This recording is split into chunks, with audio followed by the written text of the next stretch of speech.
Friends, PD Gurukul के एक नए वीडियो में आपका स्वागत है। मेरा नाम है प्रतीश राज, डायरेक्टर पीडी गुरुकुल। और आज का वीडियो दोस्तों बहुत खास है। आज हमारे साथ हैं एसीपी प्रणव कटारिया जी। प्रणव कटारिया जी डीवाईएसपी हैं 2017 जीपीएससी बैच के और वडोदरा में इस टाइम वो असिस्टेंट कमिश्नर ऑफ पुलिस की पोस्ट पर ट्रैफिक में काम कर रहे हैं। और आज बहुत सारे सवाल हम एग्जामिनेशन से रिलेटेड पूछने वाले हैं प्रणव जी से। सबसे पहले प्रणव जी बहुत स्वागत है आपका। प्रणव जी से आज हम बहुत सारे सवाल करेंगे। बहुत सारे कॉमन जो सवाल रहते हैं बच्चों के दिमाग में, वो सारे सवाल करेंगे। और सोचिए आप एक ऐसा व्यक्ति जिसने खुद ही एग्जामिनेशन बहुत अच्छी रैंक से क्रैक किया है, वो आपको गाइड करेगा। तो प्रणव जी कुछ सवाल बच्चों के, और आप बच्चों को गाइड करेंगे। बच्चों के लिए बहुत इंपॉर्टेंट वीडियो है ये। आपके प्रैक्टिकल एक्सपीरियंसेस से बच्चे जो है बहुत ज्यादा फायदा उठाएंगे। सबसे पहला सवाल जो जनरली बच्चों के दिमाग में रहता है वो ये रहता है कि प्रीलिम्स एग्जामिनेशन में तैयारी जो की जाए वो कैसे की जाए, क्योंकि आप भी जानते हैं प्रीलिम्स एग्जामिनेशन की कट ऑफ बहुत कम जाती है। 400 नंबर का जीपीएससी का प्रीलिम्स एग्जामिनेशन होता है, जिसमें लड़कों की अगर कट ऑफ की बात करें तो 120 से 130 के आसपास मैक्सिमम होते हैं। लड़कियों में तो ये कट ऑफ 100-110 नंबर के आसपास होता है। तो प्रीलिम्स एग्जामिनेशन की कैसे तैयारी की जाए, थोड़ा सा बच्चों को उसके बारे में प्लीज बताइए। देखिए, पहले जो प्रीलिम्स एग्ज़ाम है it's very first stage of the examination, बराबर। तो अगर आप प्रीलिम्स पे ही फोकस नहीं करेंगे, डायरेक्ट सोचेंगे कि मैं मेंस कैसा दूंगा, इंटरव्यू कैसा दूंगा, तो वो ठीक नहीं है। पहले तो आपको प्रीलिम्स एग्ज़ाम क्लियर करना है। तो पहले जो आपका रीडिंग होना चाहिए उसका पूरा अप्रोच प्रीलिम्स के अकॉर्डिंग होना चाहिए कि भाई मेरे को, मैं जैसे मौर्य युग अभी पढ़ रहा हूँ, बराबर, तो उसमें या मैं कॉन्स्टिट्यूशन का अभी मैं फंडामेंटल राइट्स पढ़ रहा हूँ, तो उसका मुझे अगर प्रीलिम्स में क्वेश्चन आएगा तो वो मैं क्रैक कर पाऊंगा कि नहीं, बराबर। तो प्रीलिम्स का जो पैटर्न क्या है, एमसीक्यू पैटर्न है, मल्टीपल चॉइस क्वेश्चन, कि उसमें आपको एक क्वेश्चन दिया जा रहा है, उसमें 4 ऑप्शन दिए जा रहे हैं। मतलब आपके पास आंसर आपके सामने ही है, बराबर। जो 4 ऑप्शन है उसी में से एक सही आंसर है और बाकी के 3 गलत आंसर है। तो जो ज़्यादा उसकी चर्चा होती है कि एलिमिनेशन मेथड, बराबर, कि हमको 3 गलत ऑप्शन एलिमिनेट कर देने हैं तो हम तुरंत अपने जो सही क्वेश्चन, सही जो हमारा ऑप्शन है, आंसर है, उसके ऊपर पहुंच सकते हैं, बराबर। तो जो प्रीलिम्स एग्जाम का जो एग्जामिनेशन में जो अप्रोच रहना चाहिए वो एलिमिनेशन मेथड होना चाहिए। आप हर एक ऑप्शन के ऊपर सोचें कि ये जो क्वेश्चन दिया हुआ है ये ऑप्शन उसमें सेट हो रहा है कि नहीं हो रहा है, ठीक है। तो उसके ऊपर से जनरली आप यूपीएससी के क्वेश्चन देखें तो उसके पूरे ऑप्शन जो दिए होते हैं वो भी स्टेटमेंट के स्वरूप में दिए होते हैं, बराबर। अभी जीपीएससी भी वो पैटर्न को फॉलो कर रहा है कि उसके ऑप्शन भी पूरे लंबे लंबे स्टेटमेंट होते हैं। तो वो स्टेटमेंट पढ़ के आप अंदाजा लगा सकते हैं कि भाई ये स्टेटमेंट सही हो सकता है या नहीं हो सकता है। तो आप अगर ऑप्शन एलिमिनेट कर देंगे तो आप सही आंसर तक पहुंच सकते हैं या सही आंसर के नज़दीक पहुंच सकते हैं। तो आप 4 ऑप्शन में से सही आंसर के नज़दीक पहुंच सकते हैं अगर आप ऑप्शन एलिमिनेट करें। अभी ये एग्जामिनेशन का अप्रोच हो गया। अभी आप प्रिपरेशन कैसे करेंगे, तो प्रिपरेशन का आपका जो अप्रोच होना चाहिए वो एनालिटिकल होना चाहिए, बराबर। आपको समझने हैं कॉन्सेप्ट्स। अगर आप कॉन्सेप्ट नहीं समझोगे तो आप एग्जामिनेशन में क्वेश्चन जो हैं उसमें से ऑप्शन एलिमिनेट नहीं कर पाओगे। जैसे कोई भी स्टेटमेंट आपको दिया गया है वो फंडामेंटल राइट के अकॉर्डिंग है या नहीं, वो आपको अगर आपका प्रीलिम्स का कोई क्वेश्चन दिया हुआ है तो अगर आपने फंडामेंटल राइट्स का कॉन्सेप्ट नहीं समझा होगा तो आप ऑप्शन एलिमिनेट नहीं कर पाओगे। तो पूरा प्रीलिम्स का जो प्रिपरेशन होना चाहिए वो एनालिटिकल होना चाहिए कि आप हर एक कॉन्सेप्ट को समझे। फंडामेंटल राइट्स है, फंडामेंटल ड्यूटीज़ है, directive principles of state policy है, या आप हिस्ट्री की बात करें तो मौर्य युग का जो कॉन्सेप्ट है कि भाई उसमें एडमिनिस्ट्रेशन सेंट्रलाइज था, बराबर, वो एक कॉन्सेप्ट हो गया, बराबर। अभी एडमिनिस्ट्रेशन सेंट्रलाइज है तो उसके एडमिनिस्ट्रेशन के हर एक अंग वो सेंट्रलाइजेशन के अकॉर्डिंग होगी, बराबर। और उसके ऑपोजिट गुप्त युग में जो थोड़ा डिसेंट्रलाइजेशन का शुरुआत हो गया, तो ये पूरे कॉन्सेप्ट हो गए। अब अभी ये कॉन्सेप्ट आपने समझे होंगे तो गुप्त युग के ऊपर जो स्टेटमेंट दिया होगा आप उसके गेस कर सकेंगे कि भाई इसको एलिमिनेट कर सकते हैं या नहीं कर सकते, ठीक है। तो ये पूरा प्रिपरेशन जो है वो आप समझने का ट्राई कीजिए, आप याद करने का ट्राई मत कीजिए। प्रीलिम्स जो एग्जाम है वो अगर आपने कॉन्सेप्ट समझे होंगे तो आप एग्जाम में जाके ऑप्शन एलिमिनेट कर पाओगे। तो पूरा अंडरस्टैंडिंग का ट्राई कीजिए, एक एक चैप्टर है, एक एक जो सब्जेक्ट है उसको पूरा टाइम दे के पढ़िए, बराबर। उसमें कोई जल्दी करने की ज़रूरत नहीं है, पूरा समय दीजिए। जो भी आपको समझ नहीं आता वो आपके टीचर्स से डिस्कस कीजिए, या यूट्यूब पे बहुत अच्छे अच्छे वीडियोस होते हैं, गूगल पे कई सारे अच्छे कंटेंट होते हैं, पूरा उसको समझने का ट्राई कीजिए कि भाई मेरे को फंडामेंटल राइट्स एकदम डीपली समझना है, बहुत अच्छे से समझना है, बराबर। तो ये अगर आप पूरा कॉन्सेप्ट समझ लेंगे कि भाई ये जो नदी है वो वक्राकार क्यों बहती है, उसका अगर आपने कॉन्सेप्ट समझ लिया तो उसके ऊपर कोई भी क्वेश्चन आएगा आप उसके ऊपर आंसर कर पाओगे। लेकिन अगर कॉन्सेप्ट में गड़बड़ी है, आपका कॉन्सेप्ट क्रिस्टल क्लियर नहीं है, तो आप उसमें प्रीलिम्स का आंसर क्लियर नहीं कर पाओगे। तो प्रणव जी ने बहुत इंपॉर्टेंट 2 पॉइंट्स की चर्चा करी दोस्तों। एक तो कंसेप्ट क्लैरिटी होना बहुत जरूरी है, और कंसेप्ट क्लैरिटी के बाद आपका एलिमिनेशन मेथड, क्योंकि जैसा कि प्रणव जी ने बताया क्वेश्चन भी आपके सामने है, आंसर भी आपके सामने है, आपको जस्ट 3 गलत ऑप्शंस को एलिमिनेट करना है। तो कंसेप्ट क्लैरिटी और एलिमिनेशन, ये 2 इंपॉर्टेंट चीजें बेसिकली अगर आप फॉलो करती हैं तो आपका प्रीलिम्स एग्जामिनेशन अच्छी तरह से क्लियर हो सकता है। यहाँ पे मैं आपको एक बात और बताना चाहूंगा, प्रणव जी के भी खुद ही प्रीलिम्स एग्जामिनेशन पे काफी अच्छे मार्क्स थे, और इन 2 टेक्निक्स के कारण ये काफी अच्छे मार्क्स स्कोर कर पाए अपने प्रीलिम्स एग्जामिनेशन में। प्रणव जी, जो नेक्स्ट क्वेश्चन है बेसिकली वो मेंस एग्जाम से रिलेटेड है। कई बार बच्चों को ये प्रॉब्लम आती है कि मेंस एग्जामिनेशन में जब आंसर्स वो लिखते हैं तो अच्छे आंसर्स कैसे लिखें। जनरली कई बार हमारे सामने एक सवाल आता है, बच्चों के सामने एक सवाल आता है कि सर हम प्रीलिम्स में तो अच्छे नंबर ले आते हैं पर मेंस में हम अच्छे नंबर नहीं ला पाते हैं क्योंकि आंसर्स हमें लिखने नहीं आते हैं। आप बच्चों को क्या सजेस्ट करना चाहेंगे कि अच्छे नंबर कैसे मेंस में लाएं, अच्छे आंसर्स मेंस में कैसे लिखें, प्लीज।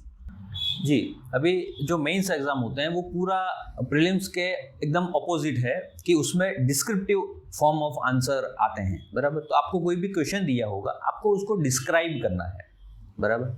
जैसे आपको कोई भी, जैसे मौर्य युग का कोई क्वेश्चन दिया गया कि भाई क्यों उसमें सेंट्रलाइजेशन इतना ज़्यादा था, या कुछ भी और भी क्वेश्चन है, तो पहली बात तो आती है उसमें कंटेंट, कि भाई आपको उसका कंटेंट है कि नहीं, आपने मौर्य युग ठीक से पढ़ा है कि नहीं, जो भी क्वेश्चन आपको दिया गया है, बराबर, तो वो आपने ठीक से उसका कंटेंट है कि नहीं आपके पास, बराबर। अगर कंटेंट ही नहीं है तो आप लिखेंगे क्या, ओके। तो very first thing is content, आपने अच्छे से पढ़ा है कि नहीं, बराबर। तो आपका जो सिलेबस है उसके हर एक पॉइंट्स के ऊपर आपके पास कंटेंट होना चाहिए, बराबर। आपके सिलेबस में जीपीएससी और यूपीएससी मेंस का जो सिलेबस देती है वो इलेबोरेटिव देती है, पूरा मतलब एक एक पॉइंट लिखा हुआ है, बराबर। तो एक एक पॉइंट के ऊपर आपके पास कंटेंट होना चाहिए, बराबर। वो पॉइंट के ऊपर आपको कोई भी क्वेश्चन पूछा जाता है तो आपके पास 10-15 मुद्दे पॉइंट्स होने चाहिए कि उसके ऊपर आप लिख सकें, ठीक है। अभी आपके पास कंटेंट हो गया। अभी सेकंड स्टेज आता है अंडरस्टैंडिंग द क्वेश्चन। अभी क्या करते हैं लोग कि जो मेंस का क्वेश्चन दिया हुआ होता है उसको पूरा समझते ही नहीं और जल्दी में उसके ऊपर आंसर लिख देते हैं। फिर क्वेश्चन पूछा गया है कुछ और आंसर लिख के आते हैं कुछ और, तो ऑब्वियसली उसके अपने स्कोर नहीं मिल पाएगा आपको, बराबर। तो understanding the question is the most important thing in mains examination, बराबर। तो क्वेश्चन को आप अच्छे से समझिए, जिस एंगल से उसको जवाब चाहिए पेपर चेकर को, कि जो क्वेश्चन पूछने वाला है उसको जो एंगल से जवाब चाहिए वो एंगल से आपको जवाब देना पड़ेगा, ठीक है। तो अंडरस्टैंडिंग द क्वेश्चन, ये सेकंड थिंग हो गया। थर्ड थिंग हो गया कि क्वेश्चन का फॉर्मेटिंग, ठीक है, उसको हम प्रेजेंटेशन भी बोल सकते हैं कि how to present the answer. अभी हर एक क्वेश्चन का आंसर का जो प्रेजेंटेशन है वो अलग अलग हो सकता है। फॉर एग्जाम्पल आपको IPv4 और IPv6 उसका डिफरेंस पूछा, तो आप उसमें ऐसे फॉर्मेट में डिस्क्राइब कर रहे हो, बराबर। एक पैराग्राफ आपने IPv4 पे लिख दिया, एक पैराग्राफ IPv6 पे लिख दिया। अभी वो भी ठीक है, उसके ऊपर भी स्कोर मिलेगा आपको, लेकिन उसी पे आप सोचिए कि आपने डिफरेंस के फॉर्म में अगर आंसर लिखा है कि एक बाजू IPv4 एक बाजू IPv6, बराबर, तो उसके ऊपर शायद आपको हाफ या 1 मार्क्स ज्यादा मिल सकता है, ठीक है। अगर कोई क्वेश्चन जियोग्राफी के ऊपर पूछा है कि भी क्रॉप पैटर्न्स इन गुजरात या इंडिया या इन चरोतर प्रदेश या इन साउथ गुजरात, तो उसके ऊपर आप छोटा कोई मैप बना सकते हैं पेंसिल से, बराबर। तो वो आपके आगे और पीछे का जो क्वेश्चन आंसर पेपर रहेगा, जो पेपर चेकर चेक कर रहा है, तो उसमें और आपके आंसर में डिफरेंस एक दिखेगा, भाई इसने मैप भी बनाया है, बराबर। तो वो आप प्रेजेंट कैसे कर रहे हैं, आप मैप बना सकते हैं, आप ग्राफ बना सकते हैं, आप चार्ट बना सकते हैं, आप डिफरेंस के फॉर्म में बता सकते हैं। कई आंसर ऐसे होते हैं कि आपको पैराग्राफ फॉर्मेट में ही लिखने पड़ेंगे, तो आप उसमें पैराग्राफ फॉर्मेट यूज कीजिए, ठीक है। तो आप ट्राई टू प्रेजेंट कुछ डिफरेंट प्रेजेंट करने का ट्राई कीजिए, बराबर, जो दूसरे से कुछ अलग हो सके, ठीक है। क्योंकि जो आप अपने आप को जो आंसर चेक कर रहा है उसकी जगह पे रख के सोचिए कि भाई आंसर आते जा रहे हैं, एक ही पैटर्न के, एक ही कंटेंट आता जा रहा है, उसमें आप कुछ नया इनोवेटिव कुछ अच्छा प्रेजेंट करेंगे, ठीक है, तो वो उसको पसंद आएगा और उसका शायद 1 या आधा मार्क्स वो आपको ज्यादा देगा, और वही आधा या 1 मार्क्स टोटल होके आपके 10-15 मार्क्स के डिफरेंस में, और अल्टीमेटली जो टोटल होगा पूरे 900 मार्क्स का मेंस का, उसमें 50 या 60 मार्क्स का डिफरेंस क्रिएट करेगा, और वो आपको एग्जाम में इन या आउट करेगा, ठीक है। तो वो प्रेजेंटेशन ऑफ द आंसर वो एक अगत्य की बात है। फिर आप क्वेश्चन कोई भी आंसर है उसको शुरुआत या इंट्रोडक्शन उसका कैसे करते हैं या उसका एंड कैसे करते हैं, ठीक है, तो वो आप उसमें कुछ अच्छा कर सकते हैं। अभी जैसे ये आप एग्जाम में सोचने जाएंगे कि भाई इसका मैं कंक्लूजन कैसे लिखूं, तो उसमें आप 2-3 मिनट 5 मिनट आप वेस्ट करेंगे, तो वो आपको नुकसान होगा, वो नहीं करना है। आपको पहले से प्रिपेयर करके जाना है कि भाई इंडिया चाइना रिलेशन के ऊपर कोई भी क्वेश्चन आएगा तो उसमें मैं ऐसा कोई पॉजिटिव नोट पे मैं अपना कंक्लूजन कर सकता हूं, तो आप एडवांस में प्रिपेयर करके जाइए कि भाई इंडिया चाइना रिलेशन या इंडिया अमेरिका रिलेशन या इंडिया ईरान रिलेशन, उसके ऊपर कोई भी क्वेश्चन आएगा फॉरेन रिलेशन के ऊपर, तो मैं इसका पॉजिटिव नोट पे ऐसा कोई फॉरेन रिलेशन एक्सपर्ट का कोई स्टेटमेंट कोट कर दूं, बराबर, या कुछ भी आप कोट कर सकते हैं, बराबर। तो ऐसे कोई इनोवेटिव आप कंक्लूजन पहले से प्रिपेयर कर लीजिए, इंट्रोडक्शन पहले प्रिपेयर कर लीजिए, आपके पास सिलेबस में सब पॉइंट तो है कि इसी के ऊपर क्वेश्चन आने वाले हैं, तो उसके ऊपर कोई अच्छे इंट्रोडक्शन अच्छे कंक्लूजन प्रिपेयर कर लीजिए, वही आप एग्जाम में डायरेक्टली यूज कर सकते हैं। तो जैसे बहुत अच्छे पॉइंट्स बताए, 4 पॉइंट्स प्रणव जी ने बताए, बहुत ही इंपॉर्टेंट पॉइंट्स हैं। पहला बताया कि भाई सिलेबस की पूरी तैयारी होनी चाहिए, क्योंकि यूपीएससी की बात करें, आप जीपीएससी की बात करें, तो मेंस का सिलेबस पूरा इलैबोरेटिव होता है। जैसे कि प्रणव जी ने बताया, सिलेबस के ऊपर बहुत अच्छी कमांड होनी चाहिए।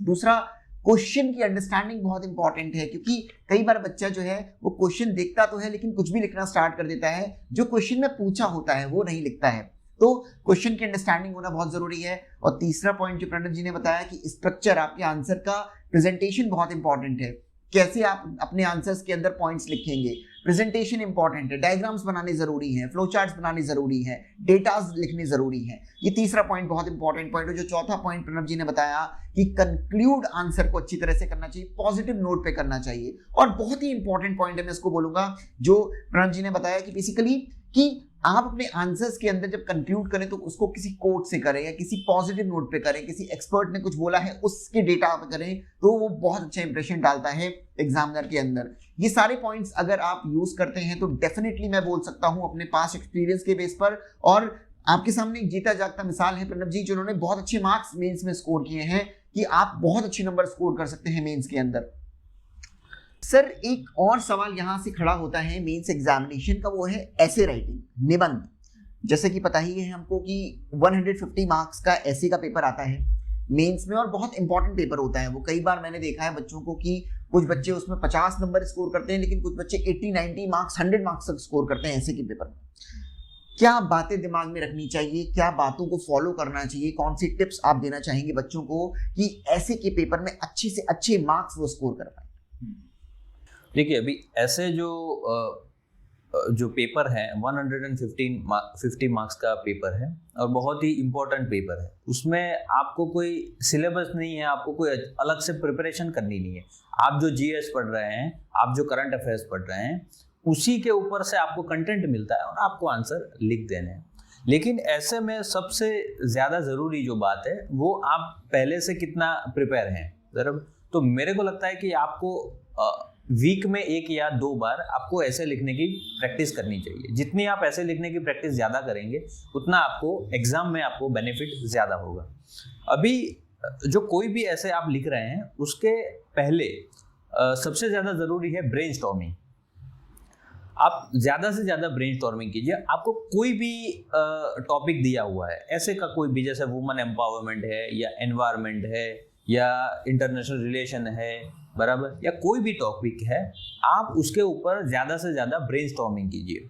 अभी ऐसे का जो आपको टॉपिक दिया होगा वो एक स्टेटमेंट या एक लाइन दी होगी, बराबर, तो वो लाइन के एक एक वर्ड के ऊपर आपको ब्रेनस्टॉर्मिंग करनी है, ठीक है।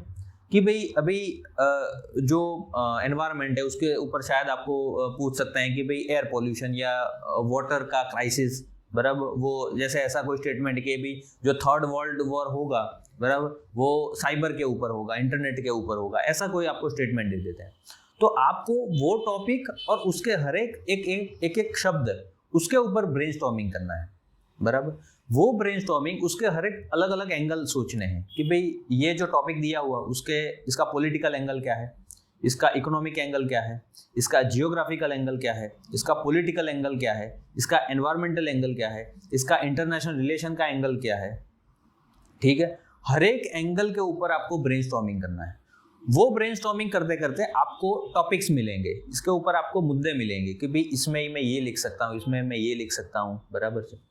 जो पॉलिटिकल एंगल है इसमें मैं ये मुद्दे लिख सकता हूँ। आपने पूरा करंट अफेयर्स तो पढ़ा ही है, तो उसके ऊपर आपको करंट में जो कई घटनाएं बनी हुई है जो डायरेक्टली ये टॉपिक से रिलेट होती हैं वो आपके दिमाग में आएंगी, वो भी आपको एक साइड में लिख लेना है। तो ये आप ब्रेनस्टॉर्मिंग कर लेंगे, उसके ऊपर आपका कंटेंट प्रिपेयर होगा कि भी मुझको ऐसे में ये लिखना है। अभी वो जो टॉपिक मिले आपको, जो पॉइंट्स मिले, उसको कहाँ लिखना है वो बात की बात है। एक ब्रेनस्टॉर्मिंग हो गया आपका, उसके बाद आप ऐसे लिखने का स्टार्ट करेंगे। वे मैं ऐसा मानता हूँ कि ऐसे लिखना स्टार्ट करें उससे पहले आप पहले से ही एक इंट्रोडक्शन प्रिपेयर कर लें और एक कंक्लूजन प्रिपेयर कर लें, रफ वर्क में ही। ये रफ वर्क बहुत इंपॉर्टेंट है ऐसे में। तो एडवांस में ही आप इंट्रोडक्शन प्रिपेयर कर लें और कंक्लूजन प्रिपेयर कर लें कि भाई ये ऐसे का मैं ऐसे इंट्रोडक्शन लिखना चाह रहा हूँ। तो उसमें क्या है, एक बार इंट्रोडक्शन आप रफ वर्क में लिख लेंगे, उसमें आप ज़्यादा उसको क्रिस्प कर सकते हैं या उसमें कुछ इंप्रूवमेंट है तो वो कर सकते हैं। और कंक्लूजन भी आप ऐसे लिखने से पहले ही प्रिपेयर कर लें कि भाई यही कंक्लूजन मेरे को जाना है, ये ऐसे का कंक्लूजन मेरे को यही पॉइंट पे जाना है, बराबर। ये इंट्रोडक्शन कंक्लूजन प्रिपेयर हो जाए, उसके बाद आप ऐसे लिखने की शुरुआत कर सकते हैं। तो पहले आप इंट्रोडक्शन से स्टार्ट कीजिए। इंट्रोडक्शन स्टार्ट करने के अलग अलग मेथड हो सकते हैं, ठीक है। आप कोई स्टोरी से शुरुआत करें या कोई अच्छे कोट से शुरुआत करें, ठीक है, या आप पूरे ऐसे का जो मेथड होता है कि भाई आप एंशिएंट टाइम से स्टार्ट करें, फिर मेडिवियल टाइम में आए, फिर ये करंट टाइम में आए और फ्यूचर में क्या हो सकता है, यही भी एक पैटर्न हो सकता है। तो इंट्रोडक्शन आप एंशिएंट टाइम से भी स्टार्ट कर सकते हैं। तो इंट्रोडक्शन स्टार्ट करने के अलग अलग मेथड हो सकते हैं, वो आप अपने तरीके से सोच लीजिए। Okay, starting from the story, अगर कोई अच्छी सी स्टोरी आप खुद भी क्रिएट कर सकते हैं। ऐसा कोई आपने सुना है ऐसा ही स्टोरी लिखना जरूरी नहीं है, आप खुद भी कुछ ऐसा स्टोरी बना दीजिए और उसी से स्टार्ट कीजिए। कोई एक मतलब जो क्यूरियोसिटी डेवलप होना चाहिए। जैसे मैं अभी आंसर चेकर हूँ और मैं ऐसे आपका पढ़ रहा हूँ, तो मुझे आपका फर्स्ट पैराग्राफ पढ़ के क्यूरियोसिटी होनी चाहिए कि मुझे आगे पढ़ना है। अगर वो क्यूरियोसिटी हो गई तो पूरा ऐसे पढ़ेगा और लास्ट में स्कोर अच्छा दे देगा। क्यूरियोसिटी नहीं हुई तो पहले से ही सोच लेगा कि भाई अभी ऐसे में उसने चाहे जो भी लिखा हो, मुझे उसको ये स्कोर देने लायक ऐसे नहीं है। तो first paragraph should be curious. वो फर्स्ट पैराग्राफ मैं जनरली जो टेक्निक यूज करता था कि फर्स्ट पैराग्राफ में मैं क्वेश्चन मार्क खड़ा करता था, ठीक है, कि भाई ये थर्ड वर्ल्ड वॉर जो साइबर के ऊपर होगा, तो अगर साइबर का हमारे जीवन पे, हमारी डेली लाइफस्टाइल पे इतना ज़्यादा कंट्रोल हो गया तो शायद ये हो सकता है। एक क्यूरियोसिटी हम क्रिएट करते हैं फर्स्ट पैराग्राफ, वो ज़्यादा इफेक्टिव है। तो वो आपके ऊपर है आप कैसा टेक्निक यूज़ कर रहे हैं, लेकिन फर्स्ट पैराग्राफ में आप क्यूरियोसिटी डालिए। आंसर चेकर को कुछ होना चाहिए कि नहीं मुझे आगे पढ़ना है। यह हो गया इंट्रोडक्शन। उसके बाद सेकंड पैराग्राफ आएगा, थर्ड पैराग्राफ आएगा, तो उसमें अलग अलग में आप अलग अलग आपने जो अलग अलग एंगल दिए हैं, पॉलिटिकल, जियोग्राफिक, इकोनॉमिक, ये वो सभी, उसके ऊपर आप पूरा second, third, fourth, fifth, sixth वो सब पैराग्राफ डालिए, ठीक है। और लास्ट में आ जाएगा आपका कंक्लूजन, ठीक है। कंक्लूजन आपने एडवांस में ही प्रिपेयर करके रखा है कि भाई मुझे ऐसे ही पॉजिटिव नोट पे मुझे कंक्लूड करना है। Conclusion should be on positive note, क्योंकि आप एक एडमिनिस्ट्रेशन में जा रहे हैं। एडमिनिस्ट्रेशन का जो स्ट्रक्चर है वो ऐसा है कि उसमें पब्लिक के ग्रीवेंसेस ज़्यादा हैं, प्रॉब्लम्स ज़्यादा हैं, और आपको जाके एडमिनिस्ट्रेशन में जाके उसको सॉल्व करना है। तो अगर आप पेसिमिस्टिक अप्रोच रखेंगे तो वो आप सॉल्व नहीं कर पाएंगे। आपको ऑप्टिमिस्टिक अप्रोच रखना है, आपको पॉजिटिव अप्रोच रखना है, तभी जाके आप सॉल्व कर पाएंगे। तो आपसे एक्सपेक्ट किया जाता है कि आप अगर एडमिनिस्ट्रेशन में आ रहे हैं तो आप कुछ पॉजिटिव थिंकिंग के साथ आएँ।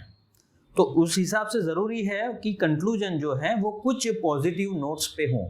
प्रॉब्लम्स हैं, वो कोई मना नहीं कर रहा है, प्रॉब्लम्स हैं, लेकिन उसका आप क्या पॉजिटिव सॉल्यूशंस दे रहे हैं। तो कंक्लूजन आपका पॉजिटिव नोट पे होना चाहिए।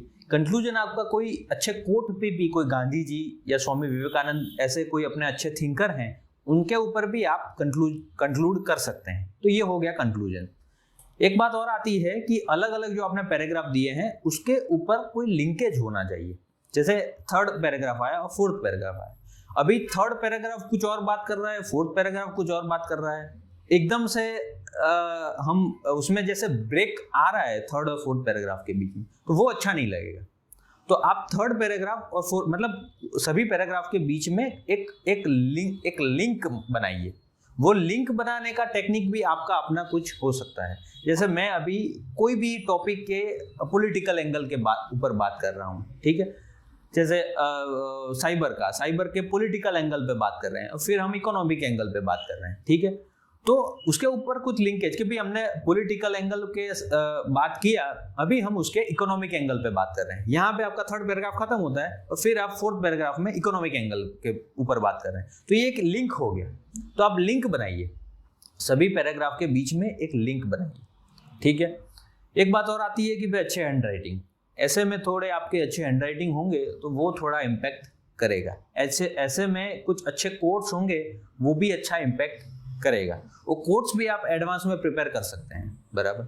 आप अच्छे अच्छे कोट कलेक्शन कीजिए, पहले से आप डे 1 से प्रिपरेशन जब स्टार्ट कर रहे हैं तब से कोट्स कलेक्शन कीजिए कि अच्छे अच्छे कोट्स जहाँ भी आप पढ़ें वहाँ उसको उठा के एक नोट में आप कलेक्ट कर लीजिए, ठीक है। तो एक अच्छे नोट्स का कोट्स का आपका कलेक्शन हो जाएगा, तो वो आपको ऐसे में जाके काम लगेगा।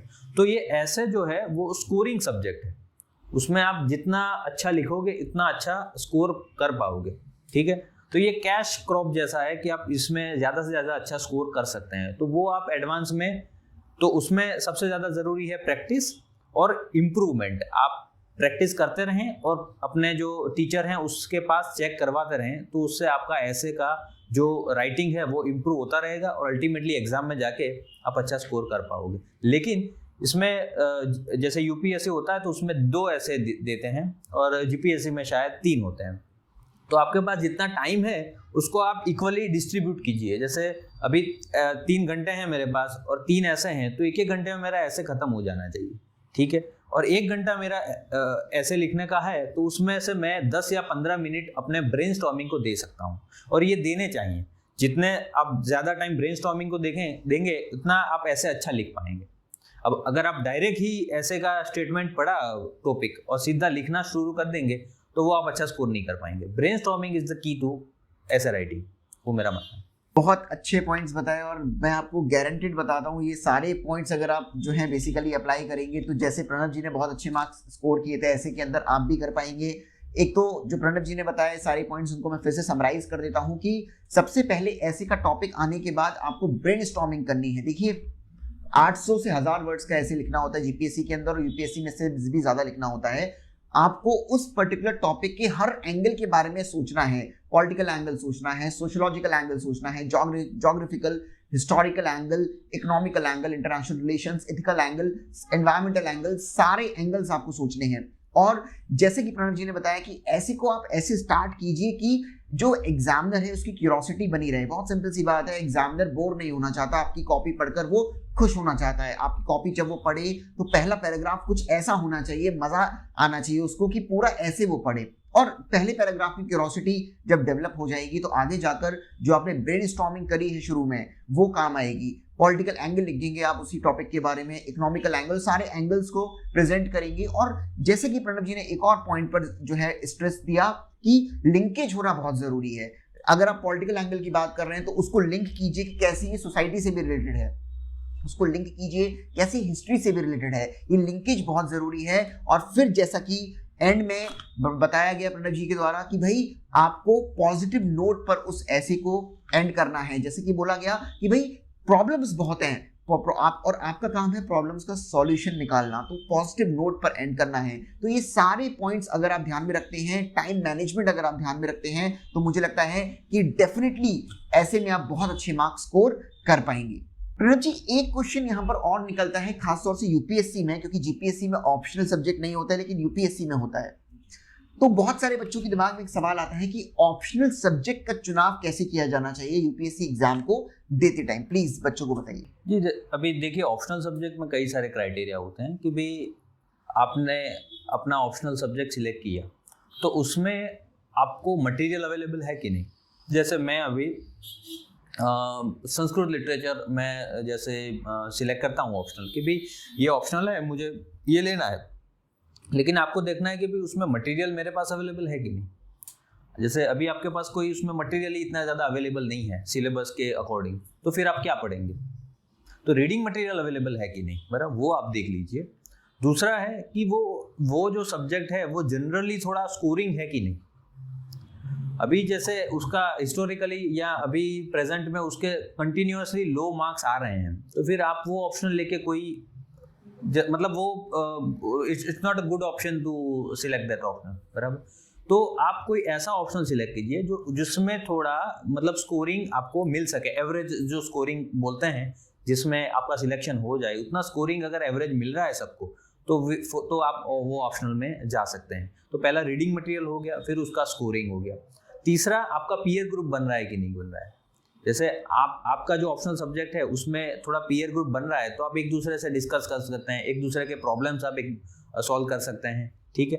आपको कुछ भी उसमें डिफिकल्टी आ रही है तो अगर आपके पास उसका कोई फैकल्टी अवेलेबल है तो उनके साथ आप डिस्कस कर सकते हैं, ठीक है। तो ये सारे क्राइटेरिया होते हैं। फिर उसके मतलब वो ऑप्शनल, आप जैसे अभी जो भी आपका ऑप्शनल है तो वो आपके जो आंसर राइटिंग लैंग्वेज है आपका उसमें आप लिख पाएंगे कि नहीं लिख पाएंगे, ठीक है। तो आपका जैसे आपने गुजराती लिटरेचर सब्जेक्ट ले लिया, अभी गुजराती लिटरेचर के साथ आपका कोई कनेक्शन नहीं है, या आपका कोई हिस्टोरिक मतलब आप स्कूलिंग भी आपका पूरा इंग्लिश मीडियम में हुआ है और कोई इसके साथ कनेक्शन नहीं है, तो आपके लिए वो ज़्यादा टफ होगा, टाइम कंज्यूमिंग होगा, ठीक है। तो अपने को ऐसा ऑप्शनल सिलेक्ट करना है जो कम से कम टाइम में, जिसका सिलेबस भी ऐसा हो और अपना इंटरेस्ट भी उसमें होना चाहिए। वो तो पहली चीज़ है कि भाई अगर आपका इंटरेस्ट ही उसमें डेवलप नहीं होगा तो आप उसमें कुछ नहीं कर पाओगे, बराबर। तो सिर्फ ये मेमोराइज करने से कोई आपका ऑप्शनल सब्जेक्ट नहीं हो जाएगा। ऑप्शनल सब्जेक्ट में यूपीएससी ने क्राइटेरिया दिया हुआ है कि भाई इसमें ऑनर्स लेवल का मतलब जो ग्रेजुएशन और मास्टर्स के बीच का जो 4 साल का कोर्स है, तो वो ऑनर्स लेवल का आपका नॉलेज होना चाहिए ऑप्शनल सब्जेक्ट का। तो वो बहुत ही हाई लेवल का उसमें नॉलेज और एनालिटिकल एबिलिटी चाहिए ऑप्शनल सब्जेक्ट में। तो अगर वो आप इंटरेस्ट ही नहीं है तो एनालिटिकल एबिलिटी आएगी नहीं, ठीक है। तो इंटरेस्ट, स्कोरिंग उसका अवेलेबिलिटी ऑफ रिसोर्सेज और उसका मतलब पीयर ग्रुप आपका बन रहा है कि नहीं बन रहा है, ये सारे क्राइटेरिया आपके सेटिस्फाई हो रहे हैं, उसके हिसाब से आप सिलेक्ट कर सकते हैं ऑप्शनल। तो बहुत इंपॉर्टेंट पॉइंट्स देखिए, ऑप्शनल जो है वो गेम चेंजर होता है। ऑप्शनल 500 नंबर का आता है यूपीएससी के अंदर, और बहुत सारे बच्चे गलत ऑप्शनल चूज करने के कारण सिलेक्ट नहीं हो पाते। उनके जनरल स्टडीज में ऐसे में बहुत अच्छे मार्क्स होते हैं, लेकिन ऑप्शनल क्योंकि उन्होंने गलत सिलेक्ट किया होता है, जिसके कारण वो फाइनली जो है वो एग्जाम क्रैक नहीं कर पाते। तो ये 4-5 पॉइंट जो प्रणव जी ने बोले, जैसे कि वो इंटरेस्ट आपका होना चाहिए, ऑप्शनल स्कोरिंग होना चाहिए, ऑप्शनल से रिलेटेड रिसोर्सेज, किताबें आपके पास अवेलेबल होनी चाहिए, एक पीयर ग्रुप होना चाहिए, और इसके साथ साथ लैंग्वेज, आप किस लैंग्वेज में लिख रहे हैं वो लैंग्वेज में आप कंफर्टेबल हो। ये सारे पॉइंट्स अगर आप ध्यान में रखते हैं तो डेफिनेटली आप ऑप्शन में बहुत अच्छे मार्क्स स्कोर कर सकते हैं। यहाँ पर इस इंटरव्यू के एंड की बात आ जाती है सर, और अब एक सवाल जो बहुत इंपॉर्टेंट है, इंटरव्यू जो लास्ट स्टेज होती है यूपीएससी के अंदर भी और जीपीएससी के अंदर भी, मैं आपको बता देता हूँ। जीपीएससी में प्रणव जी ने 65 मार्क्स स्कोर किए थे आउट ऑफ 100 इंटरव्यू के अंदर, जो कि one of the best scores है, काफी अच्छे स्कोर में माना जाता है 65 आउट ऑफ 100। तो इंटरव्यू के लिए आप बच्चों को क्या गाइडेंस देना चाहेंगे? जो बच्चे मेंस क्लियर कर चुके हैं वो इंटरव्यू की तैयारी कैसे करें, या शुरुआत से इंटरव्यू की तैयारी कैसे करनी चाहिए, प्लीज। देखिए सर कि इंटरव्यू का जो प्रिपरेशन होता है वो ओवरनाइट नहीं होता। वो इंटरव्यू का प्रिपरेशन आपका डे 1 ऑफ प्रिपरेशन से वो स्टार्ट हो जाता है। तो सबसे ज़्यादा इम्पोर्टेंट जो चीज़ है इंटरव्यू में वो आपका एक पर्सनालिटी। तो पर्सनालिटी का मतलब ये नहीं है कि आपकी 6 फुट हाइट हो या आप हैंडसम लग रहे हैं, ऐसा नहीं है, बराबर। आपका ड्रेसिंग, ठीक है, वो पर्सनालिटी का पहला चीज़ आता है। तो ड्रेसिंग में आपको सूट वूट पहन के जाने की ऐसा कोई कंपलसरी नहीं है, बराबर। आप सिंपल पैंट या शर्ट में हैं या सिर्फ टाई लगाया हुआ है तो इट्स ओके, ओके, उसमें कोई चीज़ नहीं है। लेकिन आपका जो ड्रेसिंग है वो एक ऑफिसर जैसा होना चाहिए, ठीक है। तो जैसे आपका दाढ़ी बड़ी हुई है या बाल ऐसे टेढ़े मेढ़े हैं, बराबर, तो या कलरफुल फ्रेम्स के ऐसे ग्लासेस लगाए हुए हैं, तो वो ठीक नहीं लगता। आपका जो अटायर होना चाहिए, आपका जो लुक होना चाहिए, ये जो दरवाजे में से इंटरव्यू बोर्ड में जो एंटर हो रहा है वो आदमी, वो ऐसा लगना चाहिए कि ये फ्यूचर में अच्छा ऑफिसर बनेगा। तो वो फर्स्ट जो आपका लुक है जो इंटरव्यू बोर्ड में आ रहा है, तो वो एक ऑफिसर लाइक होना चाहिए। तो वो पहली बात आती है ड्रेसिंग की। ये ड्रेसिंग आपका जितना अच्छा रहेगा, बराबर, सिंपलिस्टिक लेकिन मतलब ऑफिसर लाइक होना चाहिए आपका ड्रेसिंग, ठीक है। ये पर्सनालिटी में पहली बात आती है ड्रेसिंग। सेकंड बात आती है आपका कम्युनिकेशन स्किल्स। तो जैसे आप इंटरव्यू बोर्ड में एंटर होते हैं तो आपको ज़रूरी है कि आप एक परमिशन मांगे, ठीक है, कि भाई मे आई कम इन सर। तो ये एक चीज़ दिखाता है कि भाई इसका एक मैनर्स का लेवल है, वो ऑफिसर लाइक है। तो आपने परमिशन लेके आप एंटर हुए, फिर आप जाके अपने आप को इंट्रोड्यूस करते हैं इंटरव्यू बोर्ड के सामने, आपको बैठने के लिए बोला जाता है, उसी के बाद आप बैठते हैं। आप बैठने के बाद एक मतलब लाइक ए इंटरव्यू जो कैंडिडेट है उस हिसाब से आप कंफर्टेबली बैठते हैं, ठीक है। इंटरव्यू बोर्ड जब आपसे क्वेश्चन शुरू करता है तो आपका आई कम्युनिकेशन सबके साथ इक्वली होना चाहिए। जैसे जो इंटरव्यू बोर्ड के चेयरमैन हैं वो आपको कोई क्वेश्चन पूछ रहे हैं तो ज़रूरी नहीं है कि उनको देख के ही आप जवाब दें, उनको तो देखना ही है, ज़्यादा फोकस उनके ऊपर है। लेकिन इंटरव्यू बोर्ड के जो दूसरे मेंबर हैं उनको भी आपको देखना है, मतलब जो मेंबर ने क्वेश्चन पूछा है उसके अलावा जो मेंबर्स बैठे हुए हैं उनको भी आपको एड्रेस करना है, उनके साथ भी आपका आई कम्युनिकेशन थोड़ा रहना चाहिए ताकि उनका भी इंटरेस्ट बना रहे। अगर आप एक ही आदमी के सामने देख के जवाब बोलेंगे तो दूसरों का फिर इंटरेस्ट ज़ीरो हो जाएगा, ठीक है। तो सबके साथ आपको कम्युनिकेशन करना है, सबके साथ आपको बातें करनी है, ठीक है। आपका जब आंसर आप बता रहे हैं, आपको कोई भी क्वेश्चन पूछा जा रहा है, आप आंसर बता रहे हैं, तो उसका आपका जो स्पीड होना चाहिए आंसर देने का, वो स्पीड एवरेज होना चाहिए, ज़्यादा फास्ट भी नहीं, ज़्यादा स्लो भी नहीं, ठीक है। तो ये एवरेज स्पीड का आपको बेनिफिट ये होगा कि आपको जो भी क्वेश्चन पूछा जा रहा है उसको उसके आंसर आप कुछ पहले दिमाग में प्रिपेयर कर सकते हैं। जैसे आपको कोई क्वेश्चन पूछा, आपने 2 या 3 सेकंड का पॉज लिया, ज़्यादा नहीं, 2 या 3 सेकंड के पॉज में आप कुछ उसका आंसर प्रिपेयर कर सकते हैं और फिर आप बोल सकते हैं। मतलब कोई भी आंसर जो आपके मन में से आ रहा है वो दिमाग से एक साइकिल होके आना चाहिए, ठीक है। तो वो आप मतलब पहले से सोच लीजिए कि भाई मैं जो आंसर दे रहा हूँ, क्योंकि बोर्ड में क्या होता है जनरली कि जो भी आप आंसर देते हैं वो आंसर के ऊपर से दूसरा क्वेश्चन आएगा, ठीक है। तो आप जो भी आंसर दे रहे हैं वो एकदम बैलेंस और पॉजिटिव होना चाहिए, ठीक है। तो जो भी आपको क्वेश्चन पूछा जा रहा है उसका आप एक मीडियम स्पीड में और एकदम बैलेंस्ड आंसर दीजिए, ठीक है। अंडरस्टैंडिंग द क्वेश्चन वो भी एकदम ज़रूरी है। जैसे आपका जो भी बोर्ड मेंबर क्वेश्चन पूछ रहा है उसके ऊपर टोटली 100% आपका कंसंट्रेशन होना चाहिए, एकदम मतलब आपको अलर्ट रहना है कि भाई वो क्या क्वेश्चन पूछ रहा है। तो उसके एक एक शब्द को आपको सुनना है, किस एंगल से उनको जवाब चाहिए। जैसे इंटरव्यू बोर्ड मेंबर आपको कुछ पूछ रहे हैं और आप जवाब कुछ और दे रहे हैं तो वो उसको इरिटेट कर देगा, ठीक है। तो वो क्या पूछना चाह रहे हैं, आपसे क्या एक्सपेक्ट कर रहे हैं, वो समझना बहुत ही ज़रूरी है। वो आप एक बार समझ लीजिए और उसके अकॉर्डिंग ही आप आंसर दीजिए, तो वो उसको ज़्यादा सूट करेगा। फिर बोर्ड मेंबर आपको कोई क्वेश्चन पूछ रहा है, आपको कोई भी क्वेश्चन पूछा गया, जैसे आपको साइबर के बारे में कोई क्वेश्चन पूछा गया, आपने आंसर दे दिया, लेकिन आप चाह रहे हैं कि भाई मेरा स्ट्रॉन्ग एरिया कॉन्स्टिट्यूशन है, मुझे कॉन्स्टिट्यूशन के ऊपर अगर ज़्यादा क्वेश्चन पूछे गए तो मैं उसमें ज़्यादा अच्छा स्कोर कर पाऊंगा।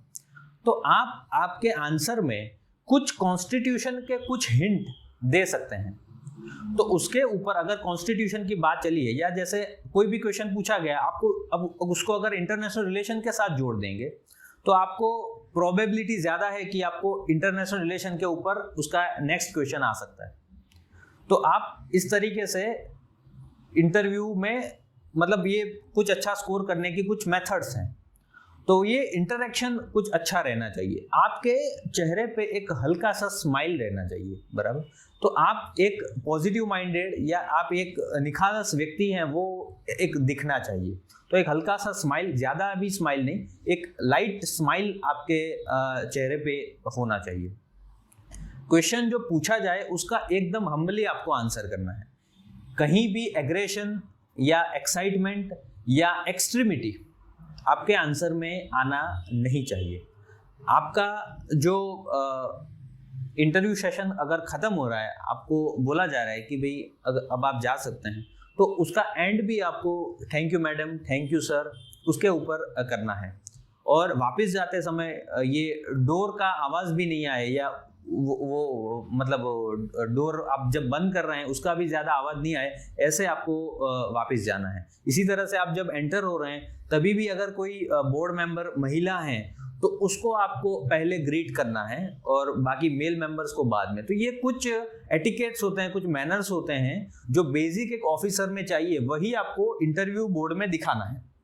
तो इंटरव्यू बोर्ड को आपको कन्विंस करना है कि ये आदमी एक अच्छा ऑफिसर बन सकता है, इसमें अभी से एक ऑफिसर लाइक क्वालिटीज हैं। तो वही ऑफिसर लाइक क्वालिटी आपको पूरे प्रिपरेशन के दरमियान डेवलप करनी है और वही जो ऑफिसर लाइक क्वालिटी आपको इंटरव्यू बोर्ड में दिखानी है और उसके ऊपर आपको स्कोर मिलेगा।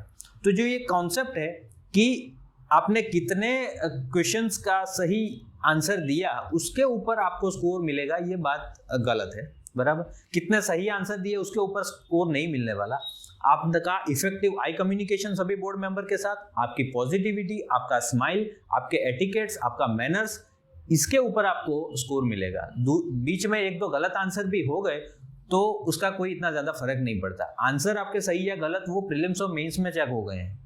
यहाँ आपका बॉडी लैंग्वेज, आपका प्रेजेंटेशन, आपका पॉजिटिविटी, आपके एटिकेट्स, उसका टेस्ट है ये इंटरव्यू। इसीलिए इसको इंटरव्यू नहीं बोलते और पर्सनालिटी टेस्ट यूपीएससी बोलता है, ठीक है।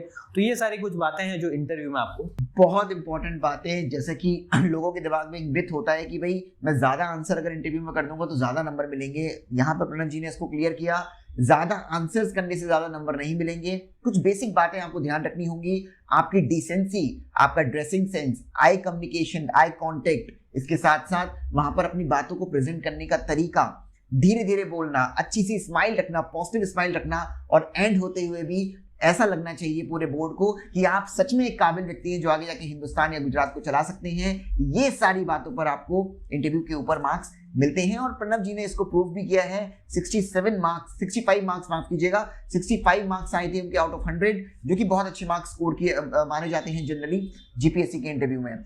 तो बहुत सारी चर्चाएं हमने आज के इंटरव्यू में प्रणव जी आपके साथ करी। प्रीलिम्स के लिए मेंस एग्जामिनेशन में आंसर्स कैसे लिखते हैं, ऐसे कैसे लिखते हैं, प्रीलिम्स में कैसे स्कोर करते हैं, इंटरव्यू में कैसे कर सकते हैं, ये सारी बातें मुझे लगता है बहुत ज़्यादा काम आएंगी हमारे बच्चों के लिए। और ये वीडियो जो है अलग अलग प्लेटफॉर्म्स पर जाएगा, बहुत सारे बच्चे इस इंफॉर्मेशन से जो है फायदा उठाएंगे।